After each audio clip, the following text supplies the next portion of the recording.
Now, maybe this will correct itself quickly, but if you can give me a steel man, I largely agree anecdotally with what you're saying. Again, we travel the country. I see middle America and I see why they're angry. I see like a lot of decay, and you can tell me the stock market is high, but I'm like, I don't think ordinary Americans feel this. So give me the steel man argument for why a stock market dip that doesn't scare me for regular Americans would be a big problem and whatever. It is a big problem for people that are about to retire. It's a big problem for people that have a large percentage of their net worth there. Mm-hmm. It's also a big problem for the companies themselves because if shareholders have a bunch of uncertainty, they may not give them more money. These companies may not be able to invest as aggressively in the future. So it's not like it's not without pain. I want to be clear, like you're right, like there's no free lunch anymore. You know what I mean? Mm-hmm. Like this is like big boy pants time. So we all put on our fucking big boy pants, and the reality is there is going to be these trade-offs. The question is, how can you judge the trade-offs and make a very difficult set of decisions for the greater good? And I think that's honestly where we're at. So yeah, there will be pain for some of these companies. Is it right? I'm not going to call that ball and strike. It's unfortunate. And the reason we're here is not necessarily anybody's fault that's in this room. But you got to fix it. Sorry, go ahead. If the majority of Americans are living check to check, isn't this going to hurt them way more than it hurts everyone else? Right. It's inflationary is what you'd say, right? So so this is also another misnomer. Okay. And I think this is important. What is inflation? Okay. Inflation means, if you said inflation is, I'll pick a number, 3%. What does that mean? That means that if you and I bought those Jordans and they were $100, next year, let's just use that for the purposes of this math, are 103, right? They go up by 3%. Mm-hmm. Actually, let's use 10% because I'm bad at 3% math here. So it's $100, it goes to 110, okay? The next year, it goes up by another 10% if inflation stays where it is, right? Now you add $11, right? So now the shoes are 121. So in 2 years, the price has gone from 100 to 121 for those Jordans, right? That's inflation. The next year, it'll go up by another 10%. The next year, it'll go up by 10%. That's what inflation is. This is a price shock. And that's different. What do I mean? So if that Jordan has a 10% tariff on it, it goes from 100 to 110 one time. And if inflation is otherwise zero or close to zero, it doesn't go up the next year by another $10 and then another $10 and another $10. That's not how tariffs work. It is how inflation works. So I think it's important to just make sure, like, are tariffs inflationary? They can be, but not necessarily. But if we import most of our products and we're applying tariffs to almost all the products we import, then that's going to be a huge price increase for pretty much all the goods that we buy. But it's not correlated to the cost of the actual goods sold. Like the reason inflation happens is, the price of oil goes up, so it's more expensive to run the factory. So then the goods become, nothing changed to make your shoe. Nothing. It's just that when it landed in the port of LA, there used to be a piece of paper that you would stamp that said 0%. Now the thing is stamped and it says 10%.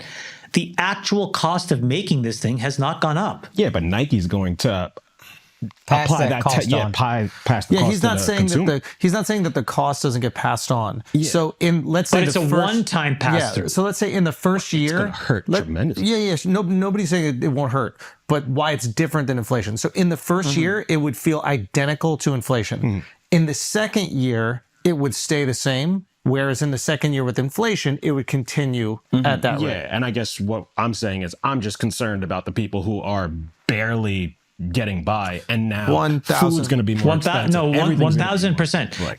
But here's what they said, which is, I think you want to see this happen.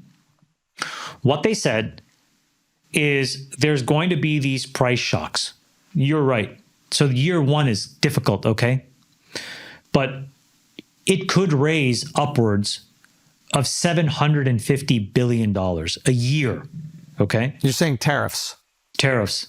What they said that they would do is they would then turn around and cut the federal Income tax. Yeah. For anybody making 150,000 or less to zero. So what they're doing is using the tariffs to offset the price shock. I didn't know that. Yeah, I didn't. But and this is the math, and that hasn't been 100% established yet. But instead of like putting the burden on the American consumer, we put the burden on the foreign country to pay that delta. And then effectively subsidize the consumer through an income tax. To be fair, the Exactly. 750 billion, I assume, that's assuming everybody pays the tariff fully. Which Okay, I don't know so if that's actually this is gonna happen. so this is an important point.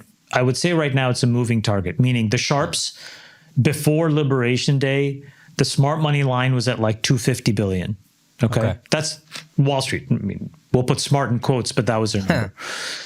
And part of why the stock market went berserk was they just got it totally wrong. And the back of the envelope math that I did and that a couple of my friends did, and I would say they're much smarter than I am, they got to 750. I got to 750 as well. Howard Lutnick, who's a commerce secretary, said like anywhere approaching 750, we have a line of sight to be able to cut income taxes to zero for anybody making 150 or less. Oof. Yeah, that'd be great. I mean, So we're in the magic zone here, guys. So here's you the know thing. what I mean? So there's a perfect example. Like, there's all this conversation about the midterms right now.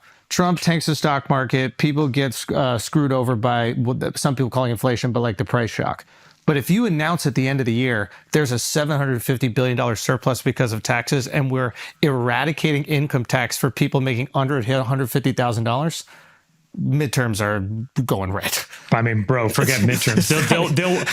They'll want Trump for the third term. I mean, you know what I mean? But would there be a surplus if we're in so much debt? Isn't it just chipping away at the debt? It won't be a So surplus. I guess it's you use the debt. year to date. It's up to you how you use that 750 billion. And I assume in the first year to deal with the price shock, I don't want to speak for you, Chamath, but it would be like, okay, this year that goes back to y'all. We'll figure that out.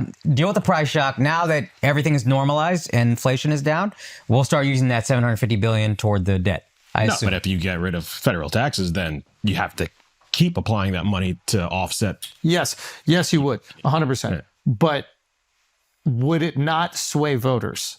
Oh yeah, but that's not. Let's say you worried halved. about- worried about- Let's say you halved income tax. Right now we're talking about none. But like, let's say you halved it. Hey, your income tax is going to be 50%.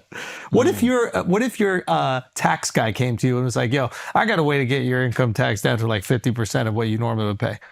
what he already does now. No, I get what you're saying. Is this a long-term sustainable solution? Will this actually chip away at the debt long term is what Yeah. Al's asking. Yeah, how can tariffs chip away at the debt?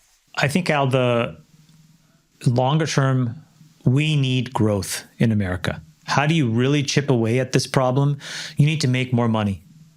So I think saving money is good, but you need to make more money. How do you make more money in America?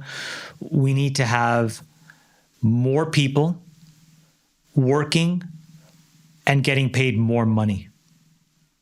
And the way to do that is we need the kinds of industries that create enough value where you're willing to pay these folks more money. So if you could go to a trade school and work for a utility and make, 80, 90, 100, whatever, 110K a year. And again, this goes back to the domestic policy that they have to get right, and be able to buy a house and send your kid to a school where they're not going to get, fucked up in the head. They can get like a good, decent education. I think like that's how you generate way more value in the United States so that you can really start to chip away at it.